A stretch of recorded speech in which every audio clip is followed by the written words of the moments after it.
Donc le Pays Portes de Gascogne a engagé depuis 2012 un projet de développement territorial s'articulant autour de la maîtrise de l'énergie. En 2012, on a été donc validé, labellisé Plan Climat, et en 2015, Plan Climat avec une labellisation supplémentaire pour un territoire à énergie positive pour la croissance verte. Et dans les objectifs de maîtrise de l'énergie et de développement des énergies renouvelables du pays, on a souhaité accompagner les collectivités pour viser une diminution de leurs dépenses énergétiques quotidiennes. Et là, on a 160 collectivités sur le territoire, donc ça représente de nombreuses mairies, de nombreuses salles polyvalentes, de nombreuses maisons de services publics, de nombreuses crèches qui peuvent bénéficier directement de l'accompagnement à la maîtrise de l'énergie. On est sur des dépenses d'énergie qui sont relativement importantes pour nos collectivités au niveau bâtimentaire.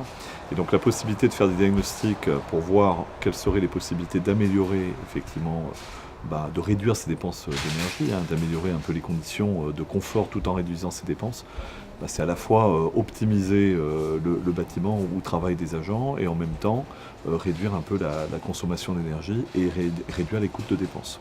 Clairement, nous, on n'est pas un apporteur de solutions clés en main. Le but, c'est vraiment d'échanger avec les personnes qui sont compétentes sur place et qui connaissent très très bien leur installation et qui s'investissent au quotidien pour trouver avec elles les meilleures solutions. Et la dernière phase de l'étude, ce sont les scénarios de travaux, c'est-à-dire qu'on va organiser les solutions avec un dialogue auprès du directeur des services techniques, de façon à avoir plusieurs scénarios de travaux et surtout atteindre les objectifs fixés par le maître d'ouvrage.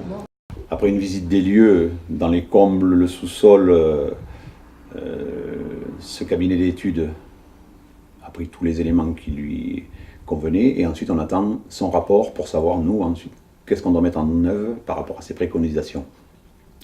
Qu'est-ce que ça va engager au niveau financier, bien sûr, mais aussi au niveau technique, et sur quels éléments on doit travailler. C'est une première étape. La deuxième étape, au-delà des diagnostics, elle se situe dans la réalisation des opérations. Parce qu'une fois que le diagnostic est engagé, ce qu'il faut, c'est que les travaux soient réalisés.